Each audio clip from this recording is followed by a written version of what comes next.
এই চারটি খাবার যদি আপনি প্রতিদিন রাতে খেতে পারেন, মৃত্যুর আগ পর্যন্ত আপনার যৌবন শক্তি কমবে না। যাদের যৌবন শক্তি নষ্ট হয়ে গেছে, যদি আপনারা নিয়মিত চারটি খাবার প্রতিদিন রাতে মিশিয়ে খান, হারানো যৌবন ফিরে পাবেন। এই চারটি খাবারের কথা আল্লাহ পাক রব্বুল আলামিন কোরআনে বারবার বলেছেন।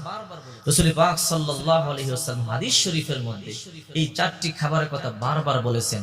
রাসূল পাক সাল্লাল্লাহু আলাইহি ওয়াসাল্লাম যখন কোনো মানুষ অসুস্থ হয়ে যেত, তাদেরকে এই চারটি খাবার সাজেস্ট করতেন। রাসূল পাক সাল্লাল্লাহু আলাইহি ওয়াসাল্লাম বিসমিল্লাহ বলে এই চারটি খাবার থেকে একটি খাবার খাওয়ায় দিতেন। আল্লাহ পাক রব্বুল আলামিন সুস্থ করে দিয়েছেন। আর এই চারটি খাবারকেই আল্লাহ পাক রব্বুল আলামিন শিফা বলেছেন। রাসূল পাক সাল্লাল্লাহু আলাইহি ওয়াসাল্লাম শিফা বলেছেন।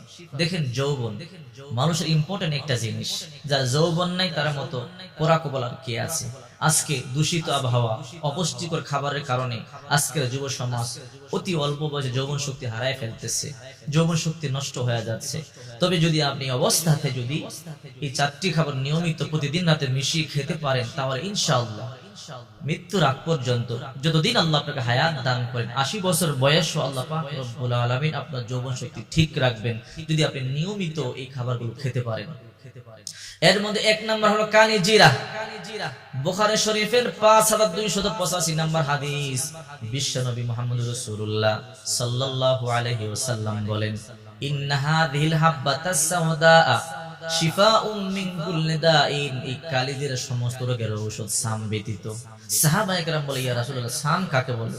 রাসূল পাক সাল্লাল্লাহু আলাইহি ওয়াসাল্লাম বলেন, সাম হলো মৃত্যু। তার মানে মৃত্যু ছাড়া সমস্ত রোগের ঔষধ হলো এই কালিজিরা। এই জন্য সব সময় কালিজিরা খাওয়ার একটা অভ্যাস করবেন।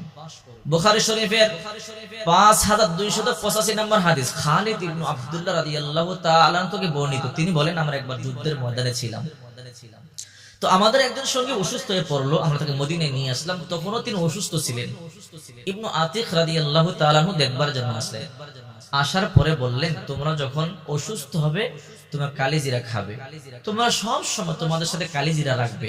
যখন তোমরা অসুস্থ হবে 5টা অথবা 7টি দানা বিসমিল্লাহ বলে খাবে, আল্লাহ পাক রব্বুল আলামিন সুস্থ করে তুলবে। কারণ মা আয়েশা রাদিয়াল্লাহু তাআলা আনহা বলেন, রাসূল পাক সাল্লাল্লাহু আলাইহি ওয়াসাল্লাম বলেছেন, ইন্না হাযিল হাব্বাতাস সাওদা শিফাউম মিন কুল্লি দাইন। এই কালিজিরা সমস্ত রোগের ঔষধ, ইল্লা সাম, সাম ব্যতীত। সাহাবায়ে কেরাম জিজ্ঞাসা করলেন, নবীজি সাম কাকে বলে?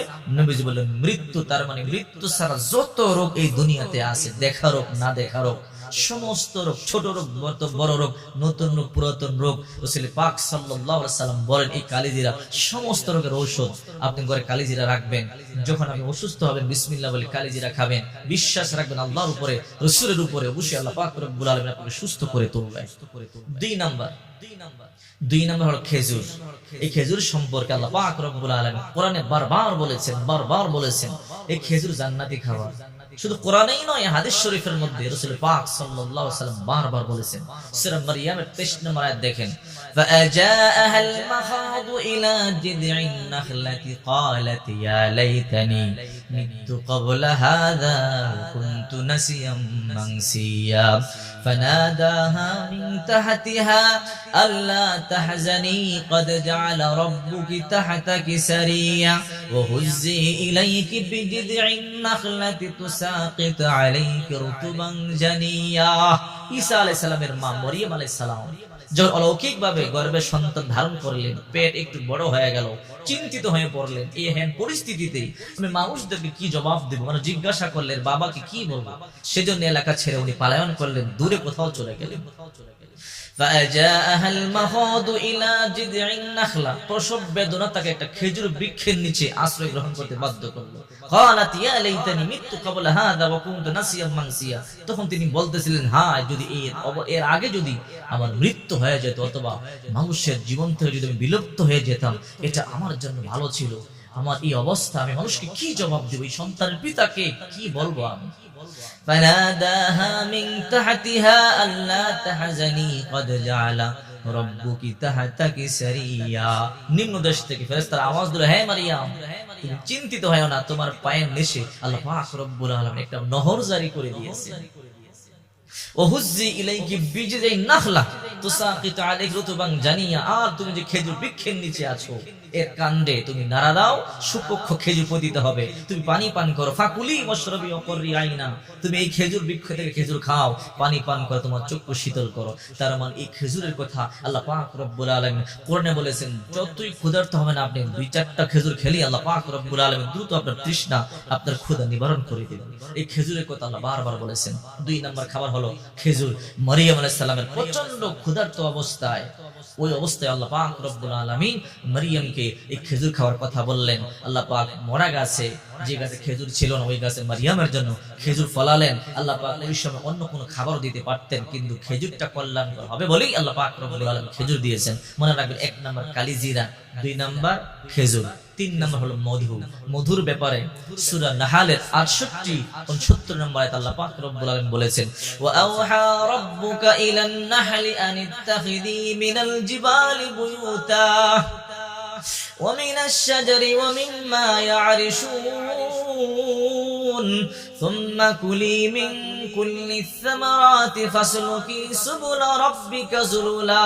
আল্লাহ পাক রব্বুল আলামিন মৌমাছির অন্তরে এই কথা গেঁথে দিলেন, তুমি 3টা জায়গায় বাসা বাঁধবে, তুমি পাহাড়ে বাসা বাঁধবে, তারপরে জঙ্গলার গাছে বাসা বাঁধবে, ঘরের কোণে বাসা বাঁধবে। কারণ মানুষ 3 জায়গায় বসবাস করে, কেউ কেউ বসবাস করে শহরে, কেউ কেউ বসবাস করে পাহাড়ি এলাকায়, কেউ কেউ বসবাস করে গ্রাম এলাকায়। এই জন্য আল্লাহ পাক রব্বুল আলামিন মৌমাছিকে বললেন, 3 জায়গায় বাসা বাঁধো, যেন আমার 3 শ্রেণীর মানুষ মধু খেতে পারে। কারণ এই মধুর মধ্যে আল্লাহ পাক রব্বুল আলামিন শিফা রেখেছেন। সুম্মা কুলি মিন কুল্লি সামারাতি ফাসলুকি সুবুলা রাব্বিকা যুলুলা ইয়াখরুজু মিন বুতুনিহা শারাবুন মুখতালিফুন আলওয়ানুহু ফীহি শিফাউন লিন-নাস। এই যে মধু ভিতর থেকে যেই রং বেরঙের পানিগুলো বের হয়, শারাবুন মুখতালিফুন আলওয়ানুহু ফীহি শিফাউন লিন-নাস, এগুলো মানুষের জন্য রোগের প্রতিষেধক। এই জন্য আল্লাহ পাক রব্বুল আলামিন মৌমাছিকে বললেন, তুমি 3টা জায়গায় বাসা বাঁধবে। কারণ যদি শুধু ঘরে কোণে বাসা বাঁধে, বিল্ডিং এর কোণে বাসা বাঁধে, গ্রামের মানুষগুলো মধু খেতে পারবে না। আবার যদি শুধু গ্রাম এলাকার গাছগাছালিতে বাসা বাঁধে, শহরের মানুষগুলো মধু খেতে পারবে না। আবার যদি শুধু পাহাড়ি এলাকায় বাসা বাঁধে, শুধু পাহাড়ি এলাকার লোকজন খেতে পারবে, শহরি এলাকার লোকজন খেতে পারবে না। এই জন্য আল্লাহ পাক রব্বুল আলামিন 3 জায়গায় বাসা বেঁধে পৃথিবীর সমস্ত মানুষকে মধু খাওয়া সহজ করে দিয়েছে। এই জন্য রব্বুল আলামিন এই মধু সম্পর্কে বলেন, তোমরা মধু পান করো বেশি বেশি, কারণ এই মধুর মধ্যে শিফা রয়েছে। বিশ্বনবী মুহাম্মদ রাসূলুল্লাহ সাল্লাল্লাহু আলাইহি ওয়াসাল্লাম বলেন, যদি তোমরা দৈনিক সকালবেলা 1 চামচ মধু খেতে পারো, এটা ভালো। না পারলে মাসে 3 দিন মধু খাবে। 3 দিন যদি মাসে তোমরা মধু খেতে পারো, দুনিয়াতে যত নতুন নতুন রোগ আগমন করে, নতুন রোগ আসে না, করোনা আসে, কত রকমের মহামারী আসে, রাসূল পাক সাল্লাল্লাহু আলাইহি ওয়াসাল্লাম বলেন, যত প্রকারের রোগ দুনিয়ার মধ্যে আসবে, সমস্ত রোগ থেকে আল্লাহ তোমাদেরকে হেফাজত করবে এই মধু। 4 নম্বর হলো দুধ। দুধের কথা আল্লাহ পাক রব্বুল আলামিন কোরআনে বারবার বলেছেন, এই দুধ জান্নাতি খাবার। আমরা জানি, আমাদের যখন আমরা অসুস্থ হই, দুর্বল হই, আমাদের হাড়ের ক্ষয় হয়ে যায়, ডক্টররা আমাদেরকে সাজেস্ট করেন মধু খাবারের জন্য। এই মধুর কথা বেশি বলার প্রয়োজন নেই, যেহেতু আমরা এই দুধের কথা আমরা সবাই জানি।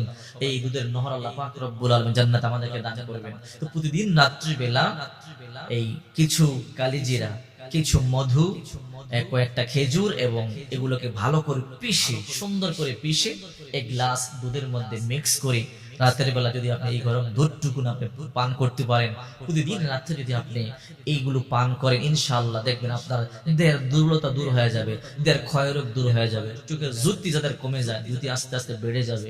এরপরে দেহের মধ্যে যেই রোগ প্রতিরোধ ক্ষমতা আছে, ওটা আস্তে আস্তে বৃদ্ধি পাবে। এবং যৌবন শক্তি, যতদিন আপনি দুনিয়ার মধ্যে বেঁচে থাকবেন, ইনশাআল্লাহ নষ্ট হবে না, ততদিন পর্যন্ত আল্লাহ পাক রব্বুল আলামিন আপনার এই যৌবন শক্তি ঠিক রাখবে। যৌবনের দাম আল্লাহর কাছে অনেক বেশি, কারণ বৃদ্ধকার ইবাদত থেকে যৌবন ইবাদত আল্লাহর দরবারে অনেক বেশি প্রিয়। এই জন্য রাসূল পাক সাল্লাল্লাহু আলাইহি ওয়াসাল্লাম কিয়ামতের ময়দানে জিজ্ঞাসা করবে, যৌবন কাল কিভাবে তুমি কাটিয়েছো? যৌবন কাল কি করেছো? যৌবন কোথায় নষ্ট করেছো? এই জন্য সাবধান হে যুবক ভাইরা, হে যুবতী বোনেরা, যৌবন শক্তি আল্লাহ পাক রব্বুল আলামিন আপনাকে দিয়েছে, এটা হলো আমানত।